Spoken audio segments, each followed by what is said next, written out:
Hold on.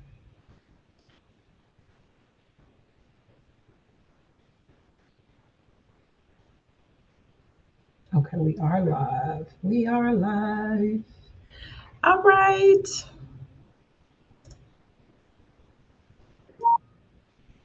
I need to mute that.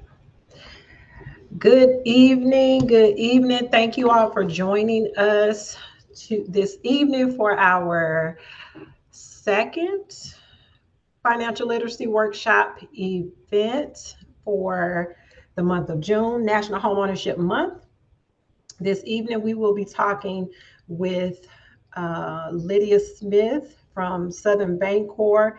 She is our presenter this evening. She is a veteran loan officer, and she can do a better job of introducing herself. So I will let her do just that.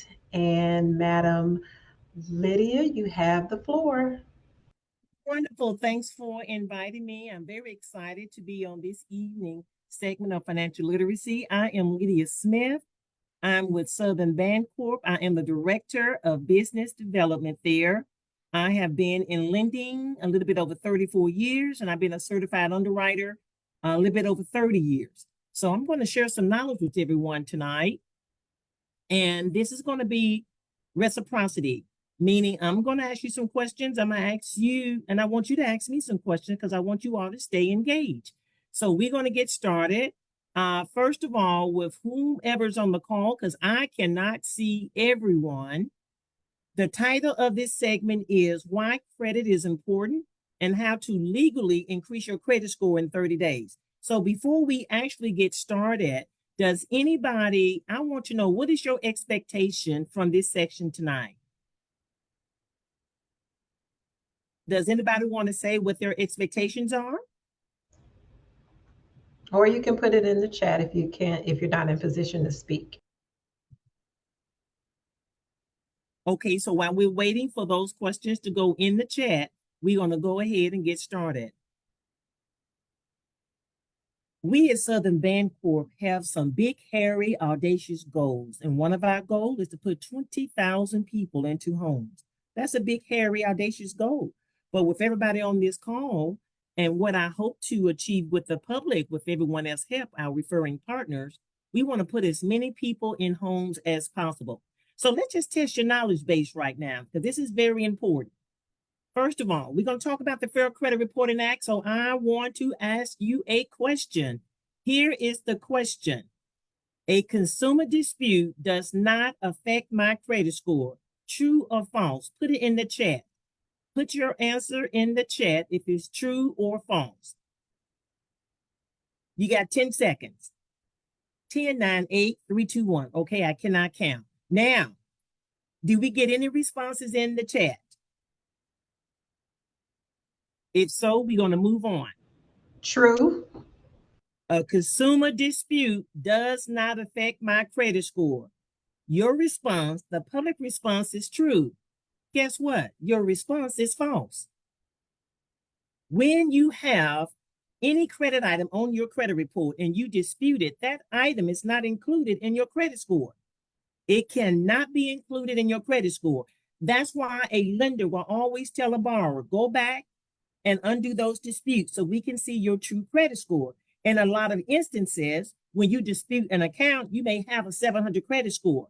We ask you to remove those disputes. You drop all the way down to 600, 550, 575, because those disputes are not included. So if you are ever looking to purchase a home, make sure you have those consumer disputes removed on the front end. Okay, let's test your knowledge again. What are the top two components that determine my FICO score? Can you all see this screen? Because I want you all to see these top two components. Paying your bill on time is the number one thing that affects your credit score. The second is the amount of debt that you actually owe. Now, did anybody think anything any differently? We can't see your screen, Lydia. Oh, you can't? Okay, let me go back to sharing it.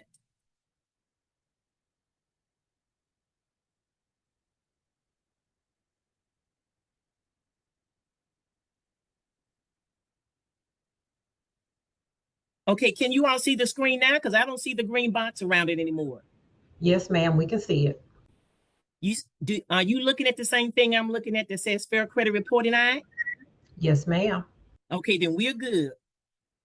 So let me repeat the questions. Are there any questions in the chat? Shanita, please watch it for me because I know I'm going to move through this very quickly, but I don't want to leave anybody behind. I'm just like the military. Nobody's going to be left behind on this call. So let me reiterate for tonight.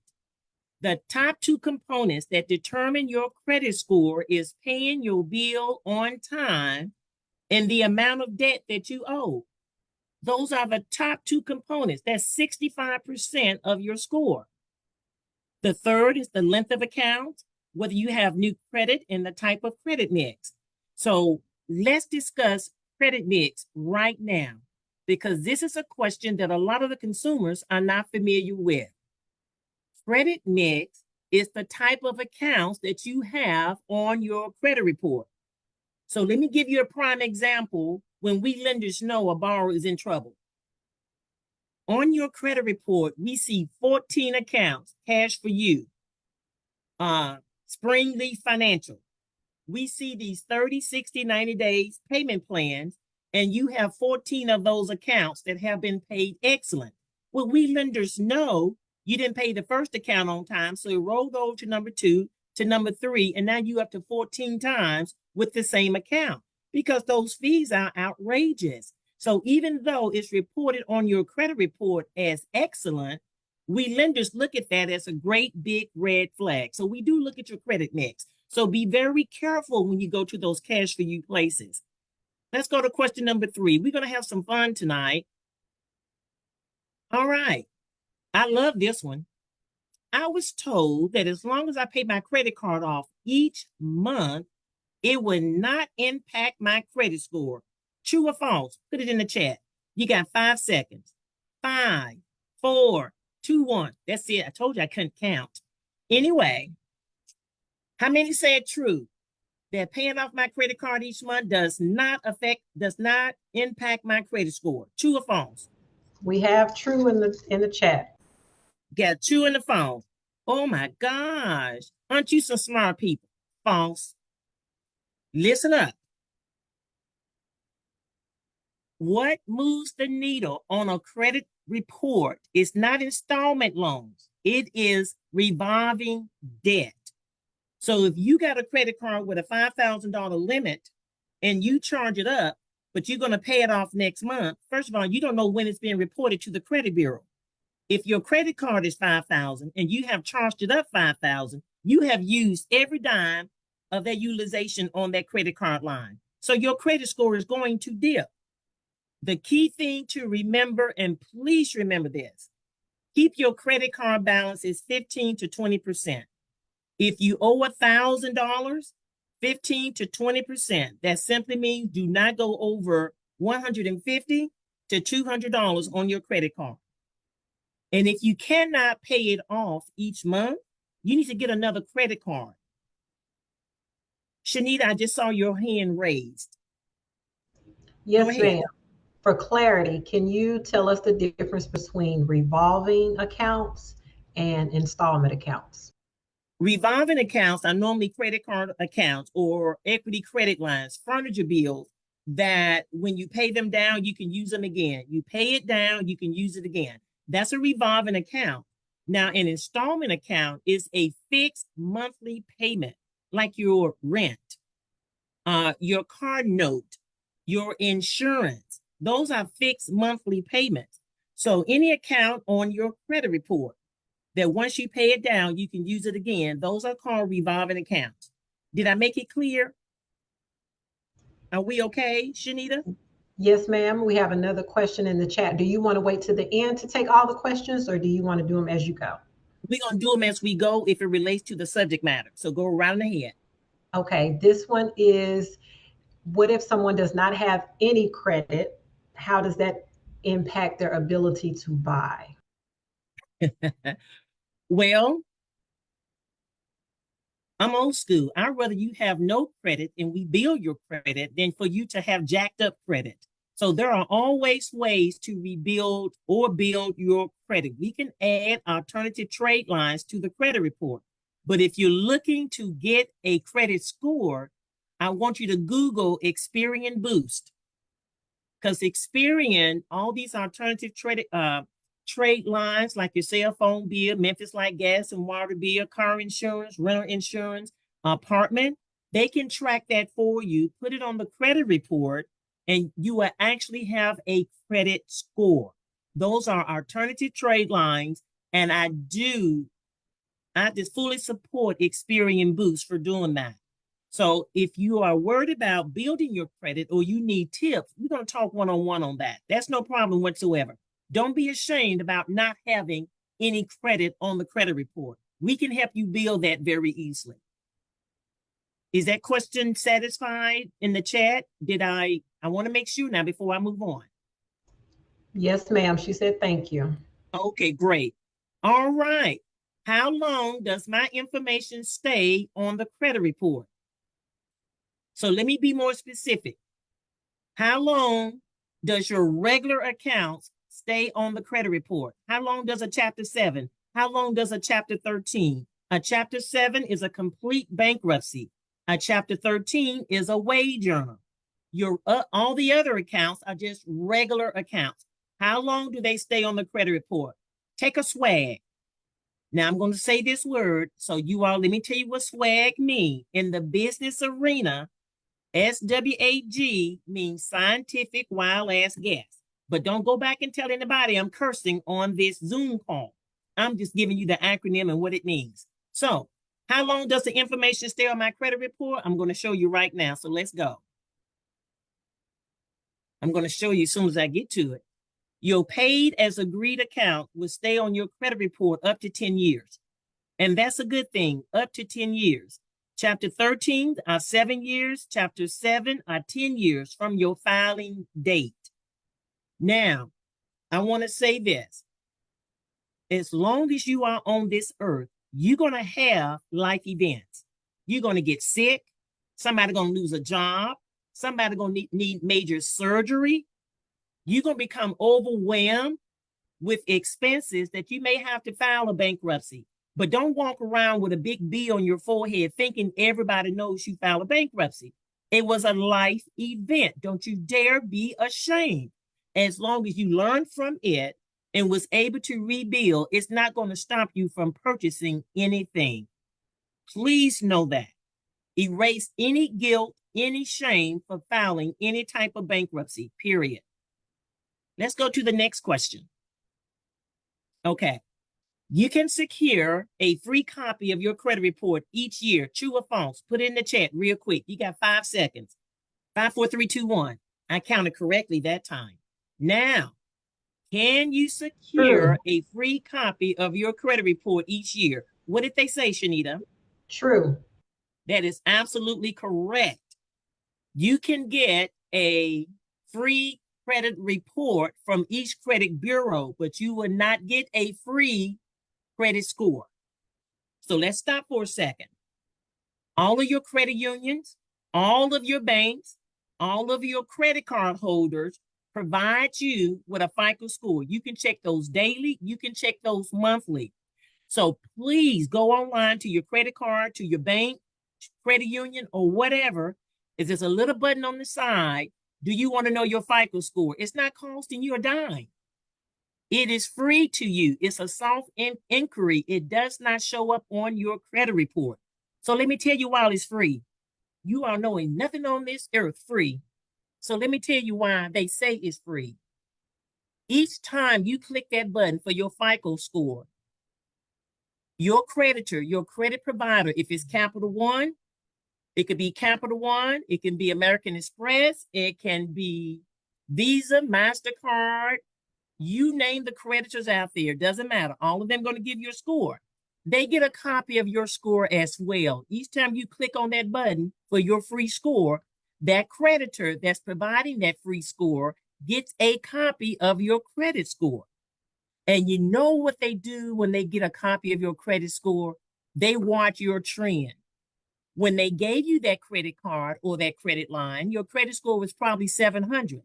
But each month or each week, when you click on that button and your credit score is going up, they're going to increase your credit line.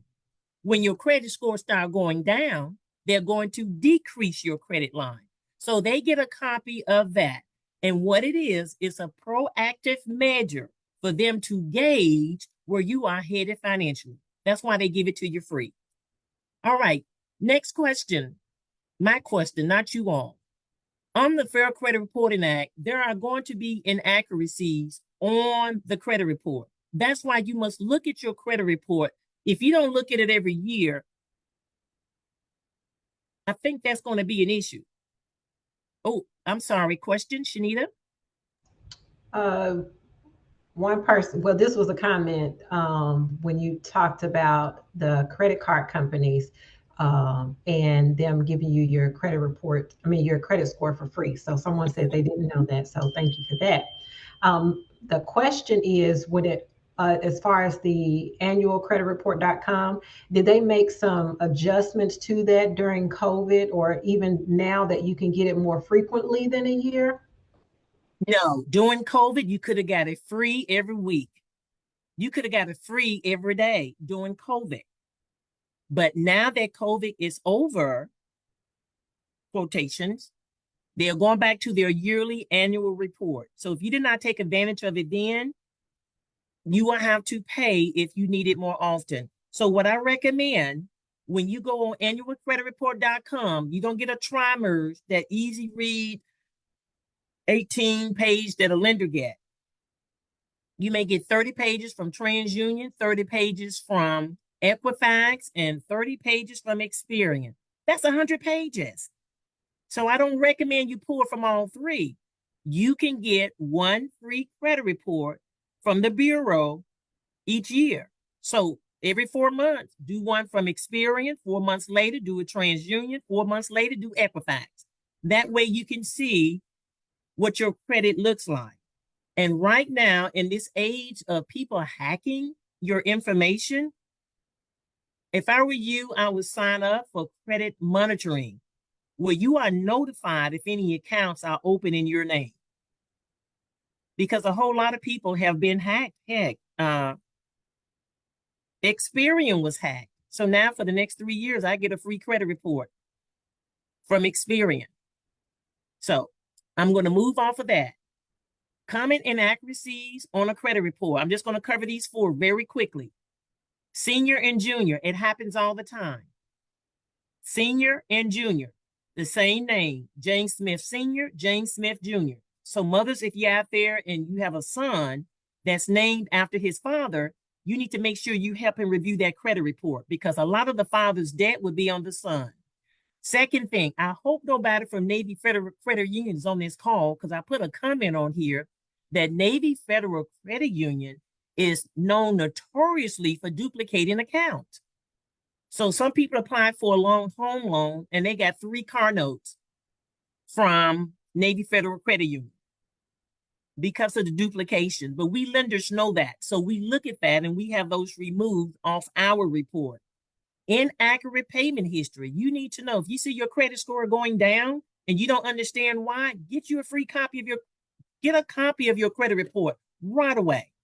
And what I really recommend you all, even on annualcreditreport.com, you can get a full copy of your credit report for like $45.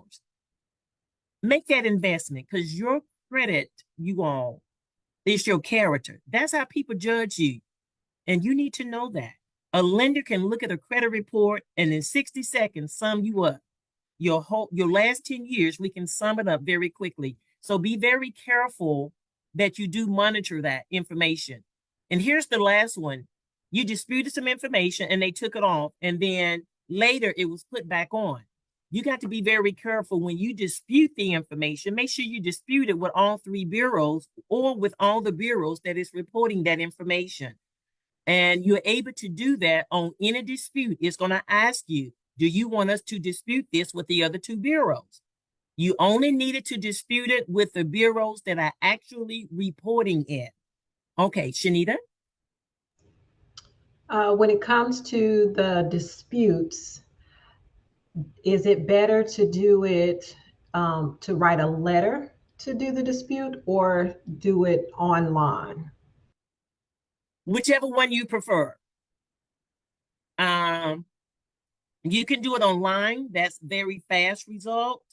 Uh, unfortunately, I've done 90% of mine with a letter, certified letter. Let me tell you why a certified letter. A certified letter is registered with the USPS.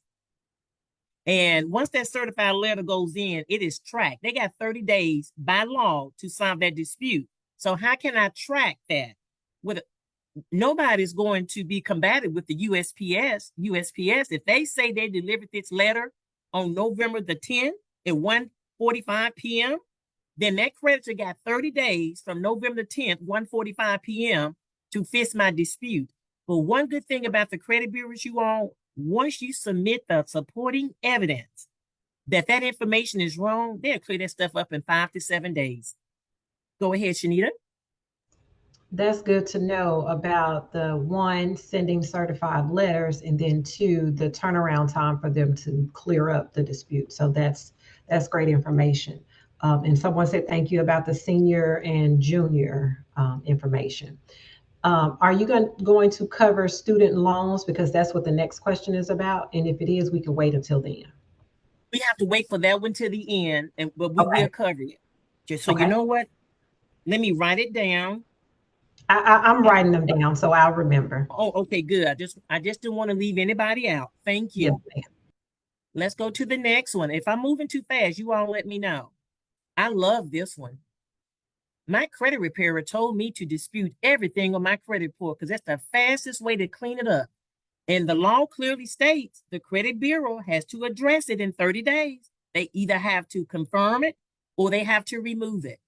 So, is it true that disputing everything on my credit report is the fastest way to clean it up? True or false? You got 5 seconds. True or false in the chat box? Five, four, three, two, one. Okay. What's the response?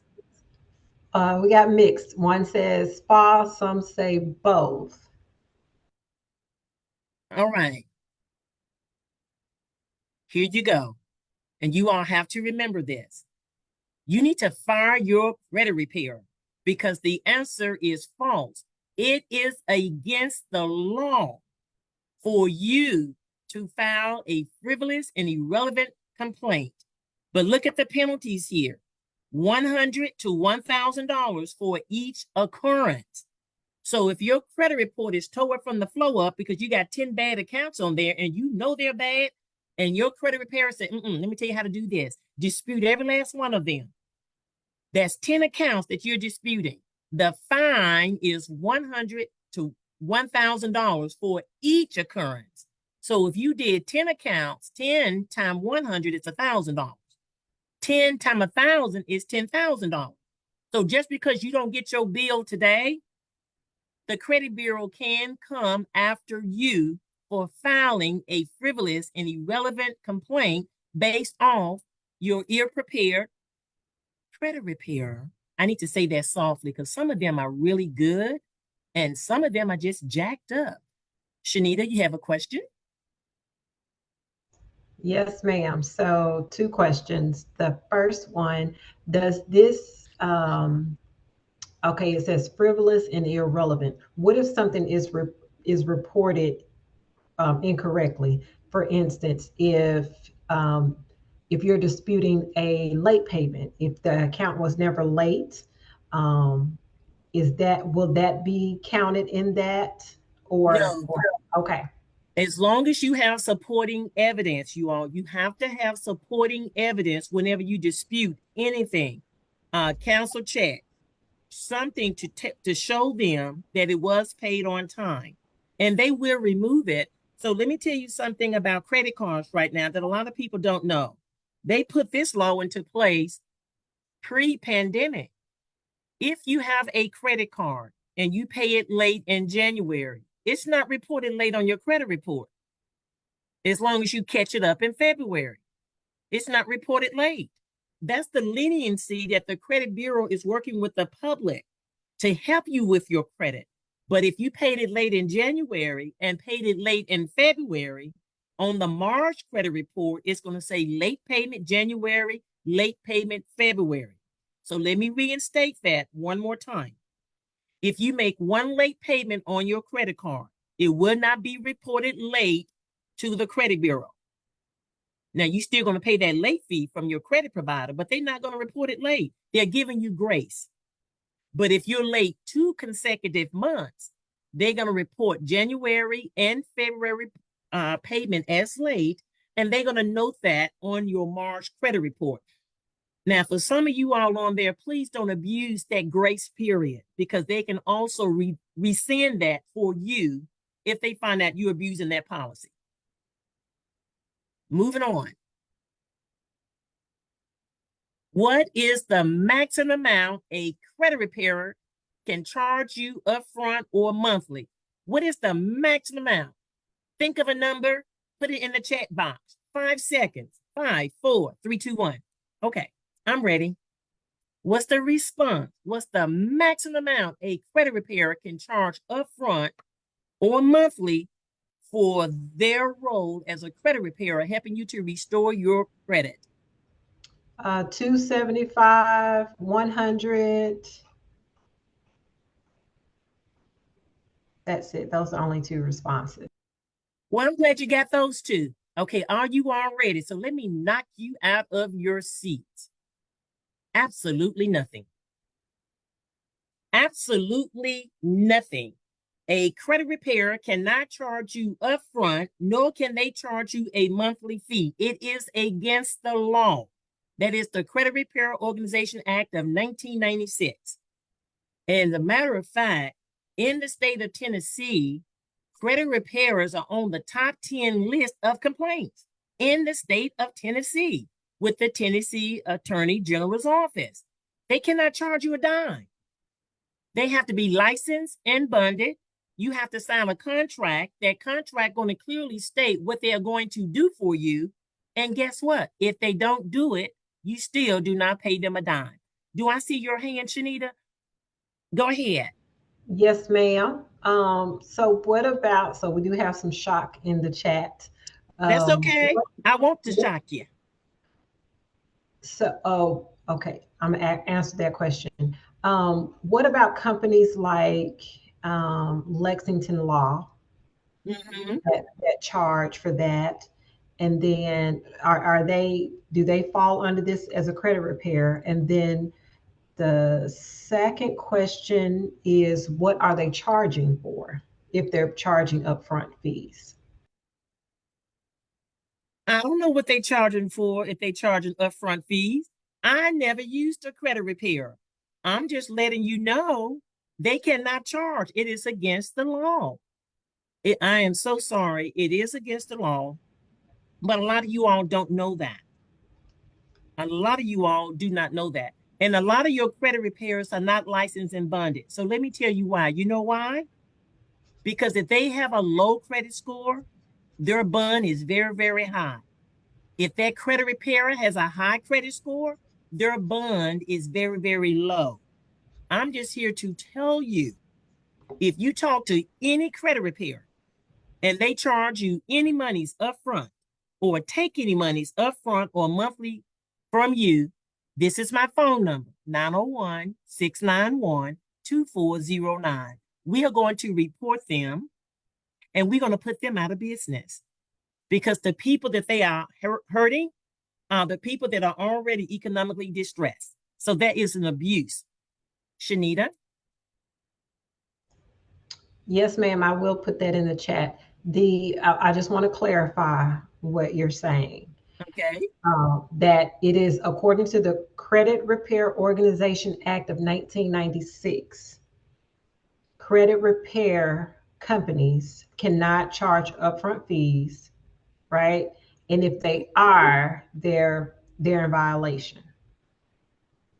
Okay. And the second part of that is, you said that if the credit repair person, if their credit score is low, If they their they bond, see, they have to be licensed and bonded to be a credit repairer in the United States of America. So their bond is actually based on their credit score. If they got credit scores in the 700 and 800, their bond to get $100,000 bond or whatever is very minimum, probably $100. But if their credit score is toward from the flow up, to get $100,000 bond or $200,000 bond, may cost them 10, 20, 30,000, 10, 20, or $30,000. I actually had the chart. I just could not find it. I didn't think it was that relevant for this call, but it's very expensive for a credit repairer with a low credit score. Because what are they in the business doing? They're trying to help you get your credit score up. So how can they help you and their credit tore from the flow up? You already know you got somebody that's not going to do their job. Because if they could, they would clean up their own credit. So that's why they got to be licensed and bonded, and that's why they are penalized for not having good credit. If they can't get a bond, they would not get a license. They can't get a license, they are illegal credit repairers, and they have broken the law.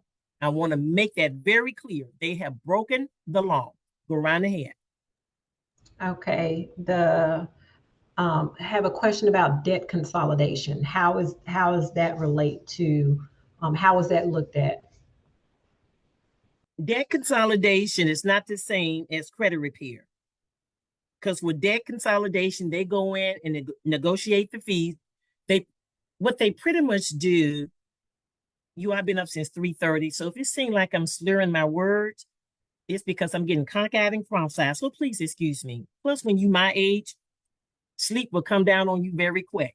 So they are really credit negotiators. They go in and they negotiate your debt. You may owe 100,000. They may get it down to 80, 70, or 60. And then you pay monthly to those creditors because the creditors will agree to a lesser amount. And believe it or not, that really helps your credit because they have to pay. The creditor has to agree to report it that you are paying on time. So say you had a bill and it's $4,000. Let me be realistic. It's a $600 a month bill. You go to what's that term you just used? The debt consolidation company. They go and negotiate with the creditor versus her paying you $600 a month. Get the debt down. Let's write off some debt and let the payment be $300. And they still have to report that $300 that you pay each month is reported accurately on the credit report that you are paying that on time. So that's another way to help you restore and rebuild your credit is to go through a company of that nature. But you're going to sign a contract and it comes out of your account, your bank account each month. One payment goes to the debt consolidator, and the debt consolidator pays the creditor. Go ahead, Shanita. Two questions. Follow up to the debt consolidation. What is the best, or do you know the best way to ensure that the company, the debt consolidation company, is a legit company? Where do we go for that information? Would that be on the Fair Credit or CFPB website? It would not be on the Fair Credit Reporting Act, number one. It would not be under the CFPB, Consumer Financial Protection Bureau. I have never seen it there unless they have recently added it. What I would recommend you do, call the Better Business Bureau right here in Memphis, Tennessee, get their recommendation for the debt consolidation company because they're going to be rated AAA. And with the Better Business Bureau, excuse me, with the Better Business Bureau, they have to stay in good standing. Go ahead. I got glasses on, Shanita, and you have a Yes. small hand. I'm trying to see if Yeah, you're. Go ahead. yeah, my hand is up. Okay, thank you for that about the debt consolidation. So, did that answer your question? If about debt consolidation, let me know in the chat. And then the next question is, I was told that paying your credit card twice a month helps your credit score. Is that accurate, or is it just the fact your balance is decreasing more rapidly, thus your usage amount is less? Your balance is decreasing more rapidly, and your utilization is decreasing faster. That's so you can pay your credit cards twice a month if that's what you want to do. I don't understand the theory behind that unless you're just trying to pay it off quicker. Um, but if that works for you to make two payments a month on your credit card, go for it. But please know this: you can make two payments that month in January, but if you skip that payment in February, it's not like an installment loan where you pay it up. You still have to pay that revolving account every month. I think that, and I've heard this too. about paying your card twice a month. So the idea is that you pay it maybe 10 days before it's due and then pay it like 5 days before it's due, and it'll show up as two separate payments. I That think all that depends. Okay, I'm sorry. I'm saying I think that's what I've heard. I'm not sure if that's what you're referring to. Let me know in the chat. And then we have one other question about debt consolidation. You can go ahead. I was simply going to say that that's your credit provider. Each credit provider with their customers have A through Z alphabets. Because I actually called a few of these, I called about 3 of them. And I said, how do you all report your accounts? And when 3 told me that letters like A through M, they report on the 10, M through T, they report on the 15th, and U through Z, they report because you're talking about millions of customers. So they don't report everything on the same day. So your particular credit provider, you will have to call them and find out when do they report the payment to the credit bureau. And that's something you would need to know so you can track that yourself. But every credit provider does not report on the same day or the same time of the month. Question? Go Yes, ahead. ma'am. So yes, that answered the question about the paying twice a month. The second question is, will having debt consolidation on my report hurt my chances of buying a home? Oh, absolutely not. As long as you have 12 payments made on time, that's a plus. It won't hurt you at all as long as you have 12 satisfactory payments listed on the credit report because that's how it's reported. So let me tell you how it's reported. So I don't want any confusion here. The actual credit provider is going to report your account in a timely manner because they signed an agreement with the debt consolidator that they will report the payment on time. So on the credit report, it's going to say paid on time, but some of those creditors will put a one-liner on there that states included in a debt consolidation plan. Now, if they do that, then we're going to ask you to give us your most recent statement so that we can see that you are actually paying your debt consolidation, your debt consolid, your debt consolidation provider. I can't even talk on time. But yeah, we'll get that from you, but it's not going to hurt you. As long as you have 12 satisfactory payments. Okay, next question. Okay, two more questions. Is debt consolidation better than filing bankruptcy? Or what is the difference? The advantages to both? Okay, that's a good question. I've never been asked that question before. So can we say that and come back to it so I can think about that for a second? Go ahead. Yes, yes, ma'am. And then the next question is, if you pay a collection on your credit report, does that make the credit score go up? When you pay a collection on your credit report, it shows that you are credit worthy. And we're going to get to that in just a second. So when you say, does it make your credit score goes up? That answer could be yes and no, depending on your other credit. We have to look at the overall picture.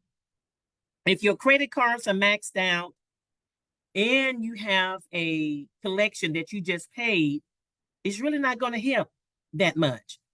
If your credit cards are not maxed out, and this is a one-off, an isolated situation, your score may go up a few points. So I can say yes based off my experience, but that's not a general rule of thumb. Am I making sense? I don't want anyone to feel that if I go out and pay up all my collections, my credit score would go up. And we're going to get to that. And we're going to get to that. What I am going to say, well, you know what? Let me wait because I want to get you a slide first, and I want to address something. All right, I'm going to move on for time's sake because I don't want anyone to be bored. The Credit Repair Organization Act of 1996, this is for you all to protect you all that are on this call right now. This is governed by the Federal Trade Commission. There's only a 5-member team on the Federal Trade Commission. All of them are nominated by the President of the United States. The Senate has to confirm those 5 people. That's how important this act is. That's who governs this act. So if you act a fool, I'm talking about a credit repairer, not you all. If a credit repairer think they are so bold that they want to screw the consumers, that's why there are laws in place to lock them up and fine them. And I am so glad, because you'd be amazed at how many people come into my office after they have been serviced by a non-legal or illegal credit repairers. So let's talk about a credit repair for right now. I'm going to read these very quickly. I know you all can read, but bear with me. I like the sound of my voice. Credit repairers cannot make false statements regarding your credit profile. So they can't tell you that we're going to dispute everything on your credit report. And whatever the credit bureau cannot confirm, they have to clean up. That's a lie. I mean, it's a truth, but it's misleading, because what they don't tell you is that the credit bureau has 30 days to clean it up. They don't tell you that the credit provider that issued you the credit has more than 30 days to respond. If they respond 90 days later, this is coming right back on your credit report. So it's always best to get these accounts resolved. If you owe it, do a settlement and pay them, and be kind enough to ask the creditor, I messed up. I'm rebuilding my life. Let me settle this debt. And once I settle it, would you be so kind to send me a letter stating you're going to remove it from my credit report? Half of them are going to say yes. I said half. I didn't say all. Credit repairers cannot alter your identity by obtaining a new Social Security card. When I get somebody that's 50 years old in my office, and I look at their credit report over 10 years, and they only have 3 accounts, I already know something wrong. You're 50 years old. You got 3 accounts. Let me do a deeper dive to find out what you've been doing the past 30 years. Credit repairers cannot make false promises or claims. They cannot do that. And they cannot engage in any practices that would be considered fraudulent. And when I say fraudulent, credit repairer has somebody on the payroll, one person that got excellent credit. And what they would do, that one person has an account, like with a $10,000 limit. What I'm going to do is add you on that account as an authorized user. On one account, I may add 10 people on that account as an authorized user. That's fraud, because that person is on the credit repairer payroll. The credit repairer has put up the 10 grand, first of all, for that account, so that I can help build or rebuild my customer's credit. That is fraud. You're going into a situation that's fraudulent. So you got to be very careful with situations of that nature. I'm going to move along because I got some good stuff I want to talk about. We already talked about the Federal Trade Commission. Let's look at this for a second. I got this from Fannie Mae and Freddie Mac. I want you all to look at the score and the grading. There is no reason why everybody on this call cannot have a 720 and above credit score. None whatsoever.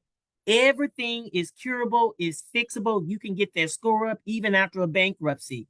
But what I want you to look at is the items in the red. I see your hand, Shanita. Don't keep holding it up. It may fall off, but I'm going to get you in a second. I want you all to look at the red. This is a call that I got about a year ago, and I wanted to cry. A young man called in very excited. He said, Miss Smith, my realtor told me to give you a call. My credit repairer has repaired my credit score. I'm up 100 points. I said, that is wonderful. What's your credit score now? 480. What does it say right here?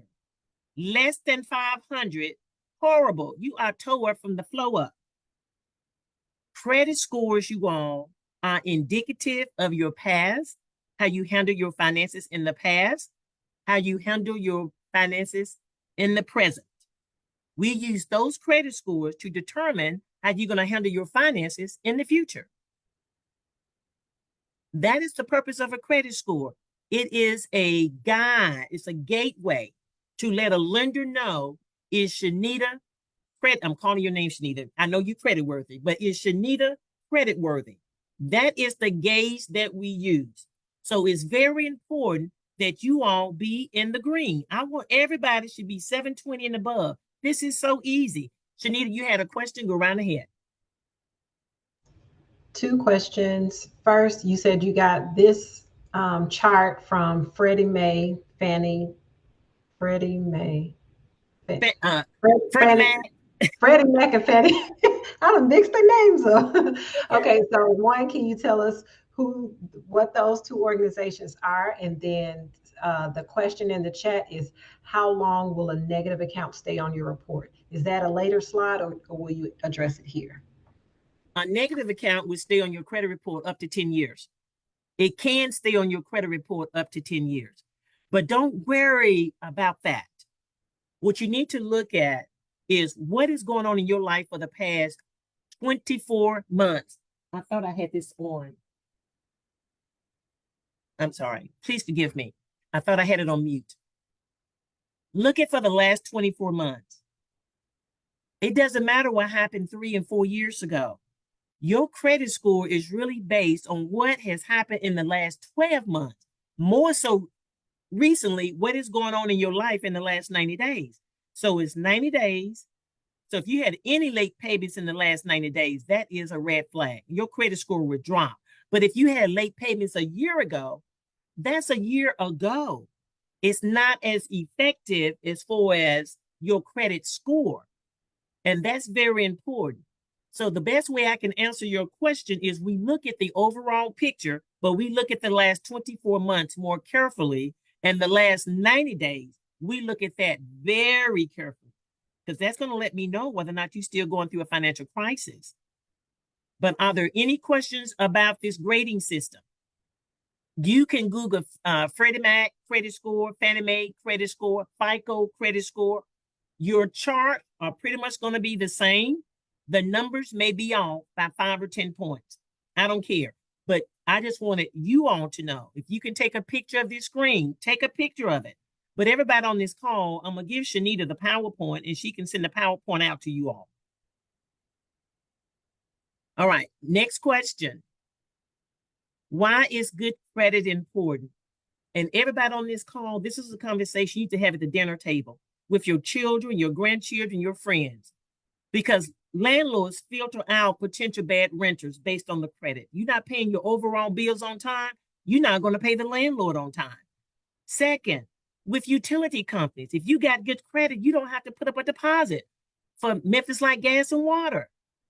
You get a lower rate on your credit cards and a higher credit limit. You get a lower rate on your car loans. All of this because of good credit. You get a lower rate on your mortgage. You get better insurance rate for your car, homeowners, and PMI, private mortgage insurance, which is used on conventional financing for mortgage loans. Credit is a reflection of your character. So a lot of people don't know this. Thus, your employers can use credit to filter prospects for employment. When you sign any type of agreement for anybody to extend you credit, what you are simply saying is this: I promise to pay. But you broke that promise when you didn't pay. So that's why employers can use your credit report for you or against you. And if they do, they got to send you a letter by law stating what was the reason. And they're going to simply say information on the credit report. And that's all they have to say. So having good credit is very important. Now, this is the slide that I've been using for years. Take a picture of this slide because people say, well, Miss Lydia, where you get this from? Psalms 37:21. And this is the New King James Version.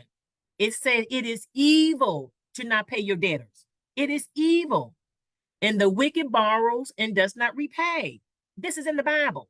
This don't have anything to do with Lydia. Don't have anything to do with the Fair Credit Reporting Act. This is biblical. It is evil to not pay your debtors. So if you can't pay them, try to do some type of negotiation. Do a settlement. Give them something. How many of you all have loaned your friend some money and they say, oh, I'm going to give it back to you next Friday on payday? You don't see them that Friday, the following Friday. Matter of fact, you went to an office gathering, they saw you coming, and they took off in the other direction.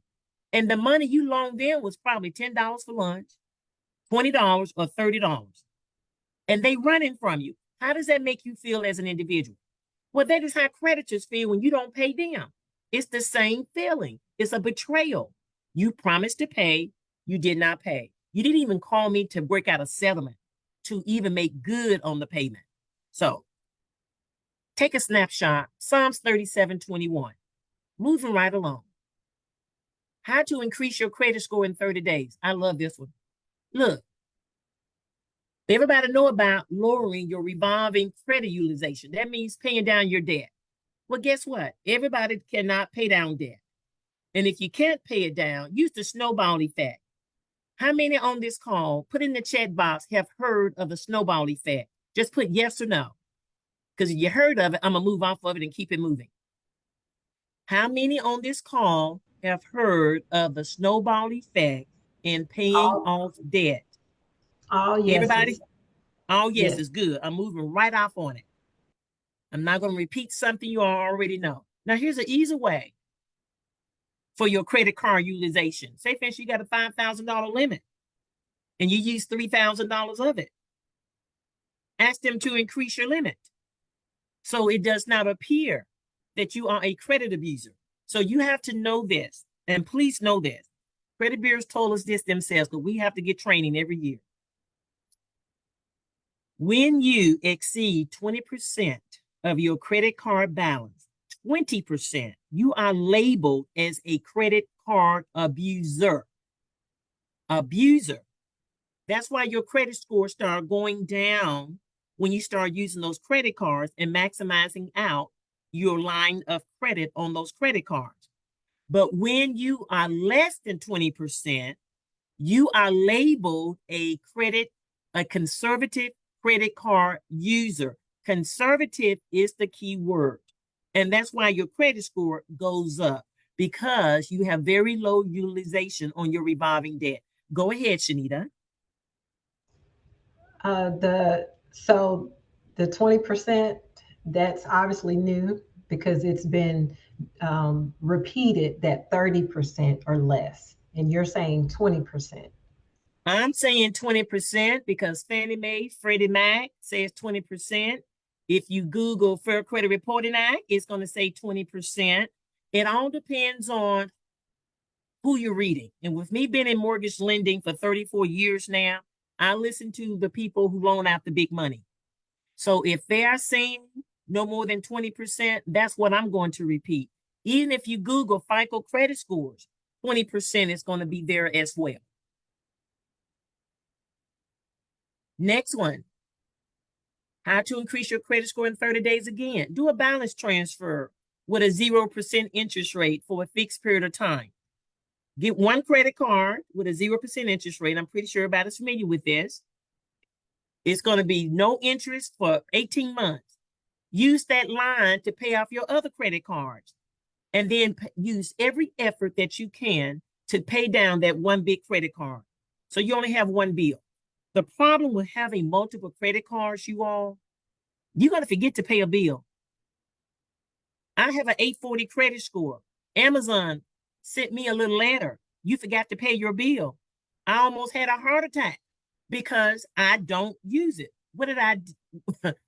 After I did actually have a heart attack, they refunded me the $25 late payment. I put them on automatic payment. So whether I owe them money or not, Amazon get money every month, period. I just pay them. And now I have a credit with them. I don't care. But the point is, I'm in the finance arena and I forgot to pay a bill. It can happen to anybody. So all I'm saying is don't have a multiplicity of credit cards. You're going to forget to pay somebody. All right, Shanita. This is a comment in the about the credit. She said it's almost like it's great to have the credit, but try your best to never use it. Ooh, I love her. I love her. And let me piggyback off that, whoever said that.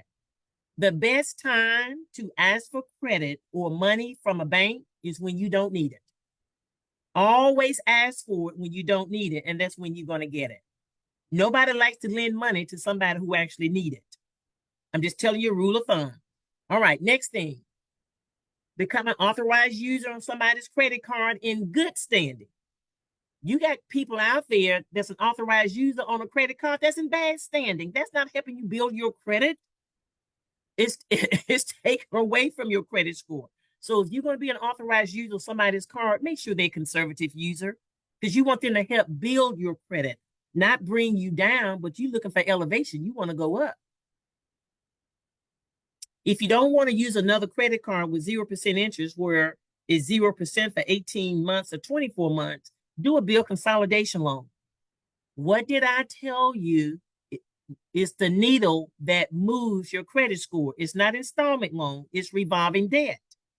So if you went out and got a $15,000 installment loan to pay off $15,000 in credit cards, your credit score is going to go up overnight. I've seen them go up by 80 points, 100 points overnight. I've seen that. When I say overnight, I mean 30 days or less. Medical collection. People run from medical bills. Let me tell you all something. When your insurance does not pay the full bill and you get a bill, do not run from it. Call them up and say, please put me on a monthly installment plan. And what they're not going to tell you is the minimum payment is $5.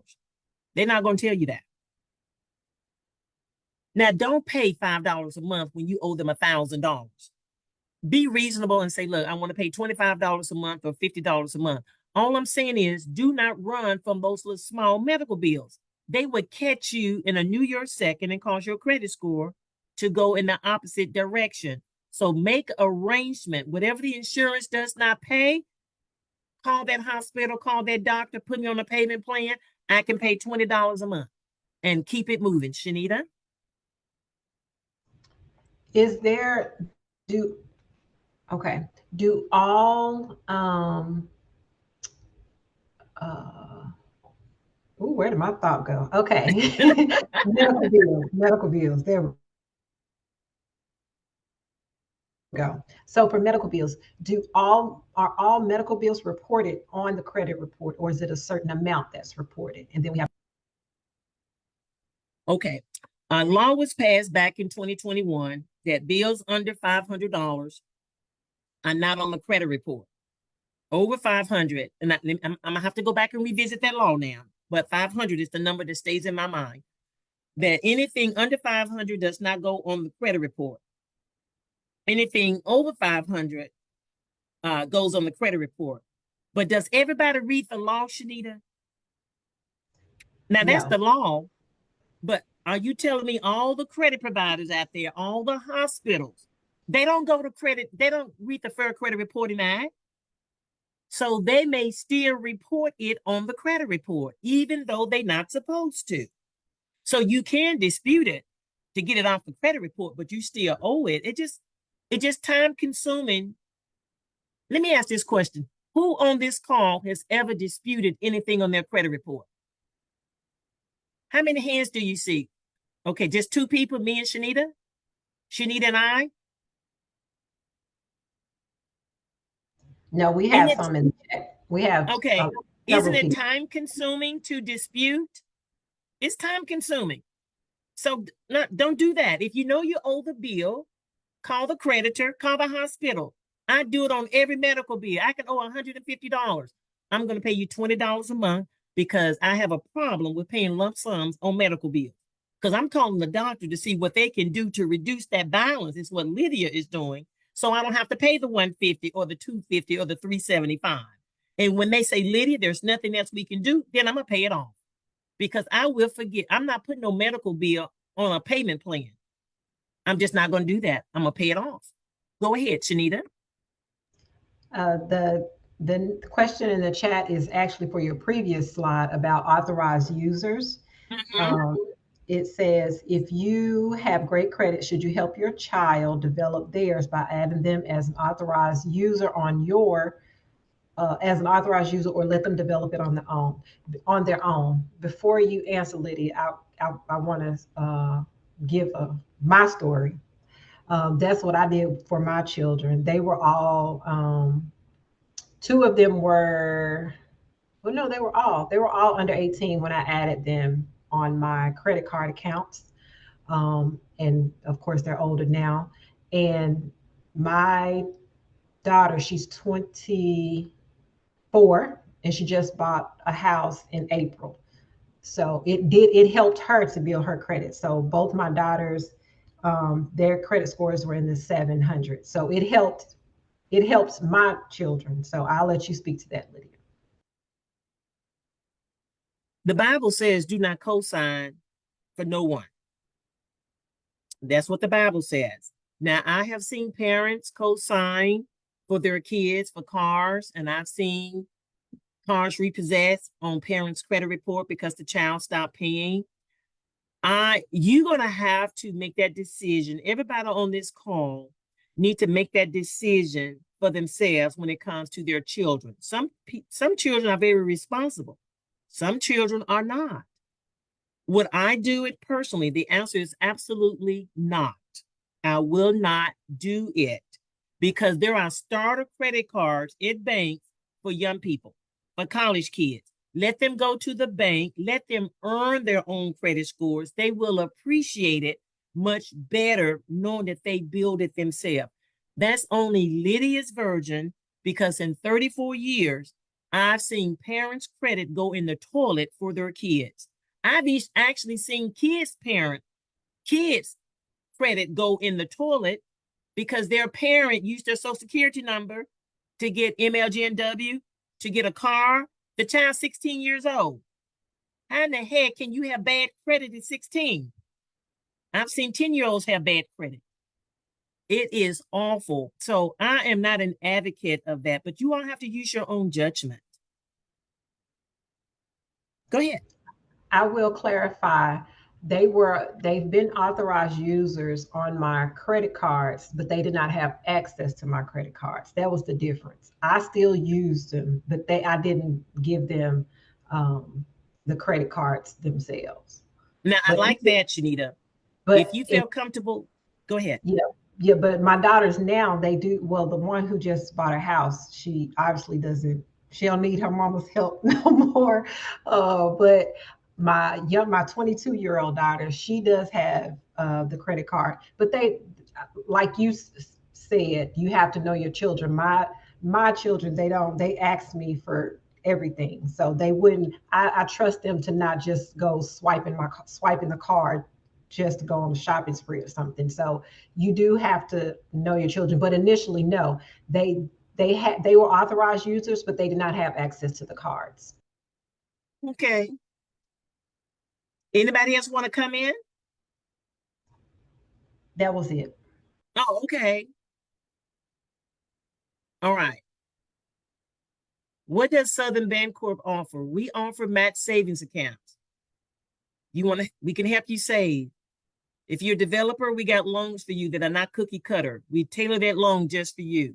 Free tax preparation, children's savings account, credit counseling, home buyers counseling, financial education. We offer it all. And why did I say that?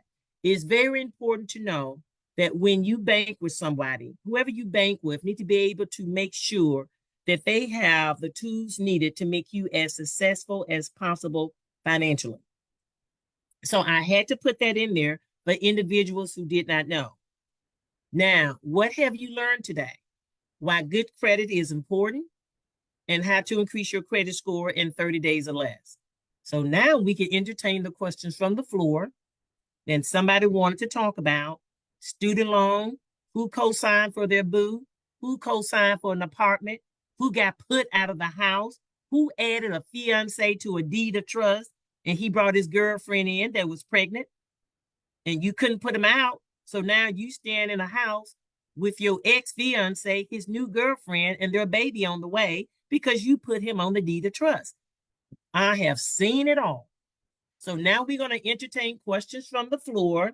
This is a free for all. There is no judgment zone. Ask your questions. First, the student loan question. How is that? Let me go back to it so I make sure I ask it correctly. Okay. Student loan. Okay, are still how are student loans looked at when purchasing a home? You will have to be on a payment plan. We cannot accept zero payments. You have to be on a payment plan. Call your student loan provider and say, take me off the zero payment plan, put me on a $5 a month plan. And we're used to $5 a month. Even if you owe $100,000, if that letter says your payment is $5, we're going to use $5 as the monthly payment. But we got to have a payment and it has to be greater than zero. Did I answer that question? So a student loan is not going to prevent you from purchasing a home. Not at all. Okay. Let us know in the chat if that answered your question about student loans. The second question is, how do the children's savings account works? And her children's age range is 6 to 13. You'll be a trustee on the account. That's all. It'll be in their name with you as a trustee. Go to any Southern Bancorp branch and open it up. It's very, very easy. It's an easy way to teach them how to save. Okay. Back to the student loans. She Mhm. said, what if it was dismissed? When you say dismissed, are you saying it's forgiven? Is that the question? If the student loan is forgiven? I want to make sure I'm asking the question correctly.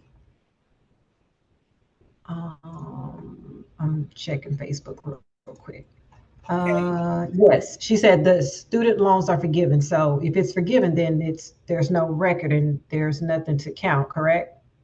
You're still going to have a letter. On some student loans that are forgiven, they're actually wiped off the credit report. I've seen that.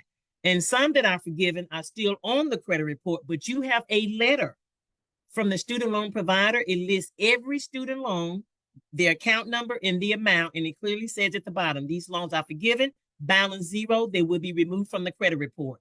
Either it's going to be off the credit report or we're going to have the letter, your forgiveness letter. And congratulations, by the way, whoever got their student loans forgiven. I'm 62 and still paying. I need to know the secret. Go ahead. And that was my follow up question to that. How often are you seeing people with their student loans forgiven? I am elated. I, I had a doctor, had his, a PhD doctor, had his forgiven. I'm getting them every month. I think it's a blessing. But the people that I see are the ones that actually applied during COVID, and it just took this long for them to be forgiven. I have not seen anyone who applied this year get it forgiven. But all those who applied during COVID, it just took a much longer time to process for some reason. But boy, they were jumping up and down when they got that letter, and so was I. I'm sure. So we're going to circle back to the question about debt consolidation and bankruptcy. Okay. The question is, which one is better? Yes, is there a preference, and how when it comes to I guess purchasing a home or in credit worthiness as well? Okay, everybody's situation is different. A debt consolidation may work for you. A Chapter 13 bankruptcy, that's a wage earner. You pay monthly for the next 5 years. Or Chapter 7. Some people need a complete discharge. A debt consolidation or a Chapter 13 wage earner is not going to work for them. Now, they teach us in loan officer school, don't you ever recommend a Chapter 7 to anybody. In my 34 years, I can tell you that I have recommended people file a Chapter 7 in 34 years. I know I've done it at least 7 times. I said, these programs now, you need a fresh start. You need a clean cut. So file the Chapter 7, keep your car, go rent, and in 2 years, you can still buy anything you want to buy. So everybody's case is different. So I can't just say, will one hurt and one not? All of them are there to help you regain financial footing. So, depending on your needs and your family needs, that's a conversation we may have to have one on one because I can't give you just a generic answer for that. I wish I could, but I can't. Thank you. Let us know if that answered your question about the consolidation, debt consolidation versus bankruptcy. Um, the next question, if you only have credit cards and no loans, no mortgage, and your cars are paid off. Oh wait, yeah, no mortgage and your cars are paid off, but you want to boost your score. Should you get a personal loan to have a credit mix? Okay. First of all, your credit cards are paid off, but they still open or they close? Don't know if the credit cards are paid off. Is there a balance on it? That she just said that, okay, the cards are still open. Do they Mm-hmm. have a balance? Yes, the credit cards have a balance. No mortgage, no car loans. Is it to get a credit mix? Is it to boost the score? Do you recommend a personal loan? Would that No, be a I don't good? recommend a personal loan. I don't know what the score is.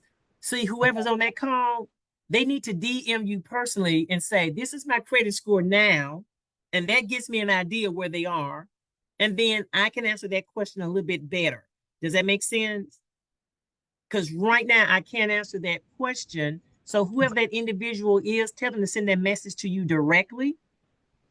And you don't have to call out their name or anything. But I want to answer that person's question, but I need to know where they are now as far as a credit score. Okay. And then if you're comfortable, you can send that.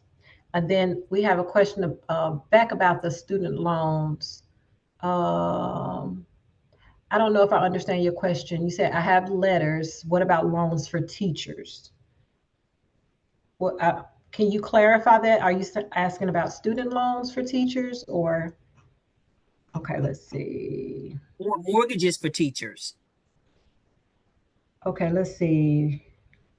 There's been a ideal for person home later been in lease person. Okay. Okay, this is interesting. Um, they are in a lease purchase program. Mhm, Um, have been in the lease purchase program for 4 years. mhm.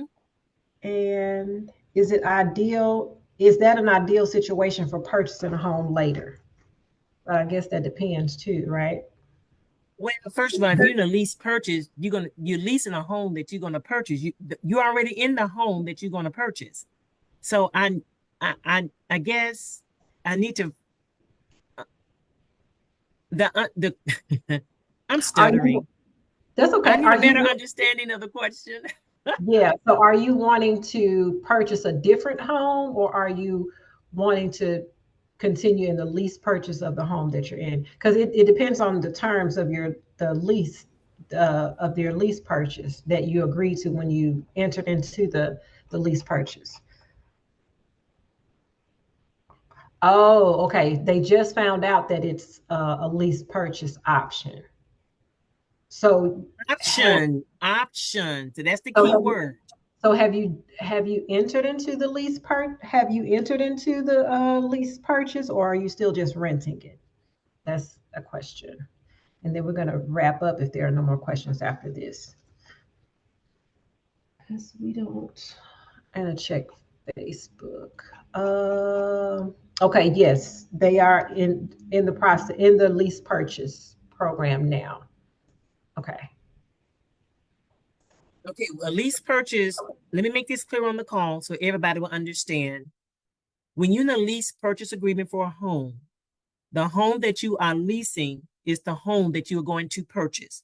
It would tell you in the lease purchase agreement at the end of 2 years, 3 years, 4 years, or 5 years that you're going to purchase that home. It's also going to outline in that agreement whether or not that seller of that home is going to pay a portion of your closing costs. Most of the lease agreements that I have that I've seen, it would state $100 of each payment, or $50 or $75 a month of each payment per month is going to pay toward closing costs. So if you stayed in a home for 4 years, that's 48 months, 48 times $75. That's how much the seller is going to pay towards your closing costs. So then you can just still get down payment assistance and actually get into a home for little or nothing. Okay. So She and nobody asked, go ahead. yeah, she did put some more information in. Okay, she said she got it. She understands. Okay. Um, okay. And then with the credit, oh, rebuilding the credit score, um, wanting to get a higher score. What was the question? Let me go back to it so I can make sure. Okay. Um, no mortgage, no car loans, only credit cards, considering a personal loan to increase credit. Credit scores in the 600 range. Personal loan is not going to increase the credit. That is the only thing that moves the, I shouldn't say the only thing, the major thing that moves the needle to increase your credit score is revolving debt. So if the credit cards that you currently have and your credit score is in the 600s, is it a possibility that the credit cards that you currently have exceeded 20% of your maximum credit line? So I mean, because that's if they have, that is why your credit score is lower. okay. And she said yes. So that So so getting the credit cards below the 20% would be a better option to increase the score as opposed to taking out an additional loan. Correct? either pay the credit cards down or go online or call the creditor on the phone and say, look, increase my credit limit. See, if you increase the credit limit, you're still going to have lower. Right now, you hear, but if you increase the credit limit, there's a big gap. It means lower credit utilization. So sometimes having that credit limit increased is the quickest way. And when you ask for an increase, I think it's up to 25%. They don't ever post this stuff so you all would know, but we lenders know this stuff because we have to get trained in this stuff. When you do up to 25% of an increase, it's normally not a hard inquiry.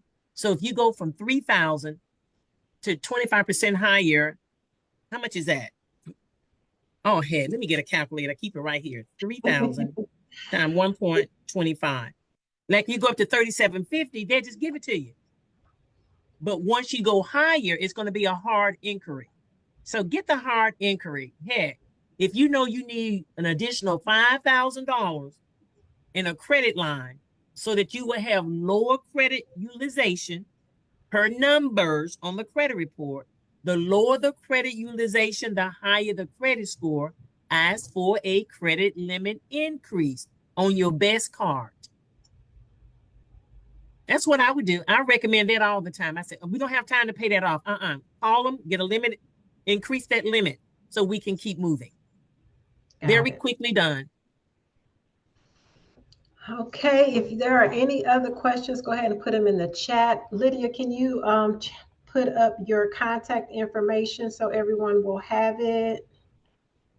Thank you so much. Do you have any final words for us I this would like to evening? say to everybody on this call, if you are looking to purchase a home, I would love to do business with you and partner with you to help you with that.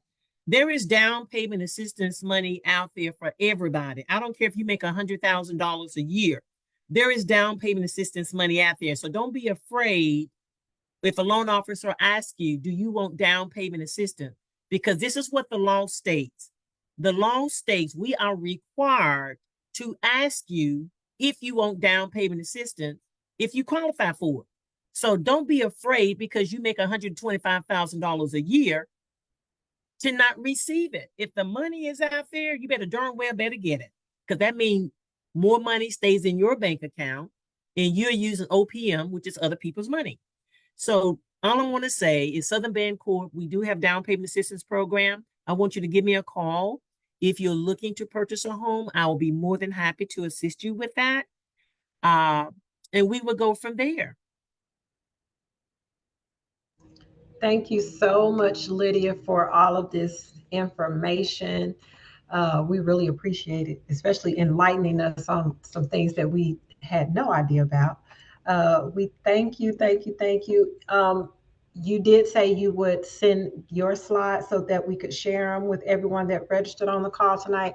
So if you did register, you will get the slides and Lydia's contact information so that you can review it. And if there are no more questions, we thank you all. Let me, sorry about that. Okay, there we go. Make sure there are more questions. Okay.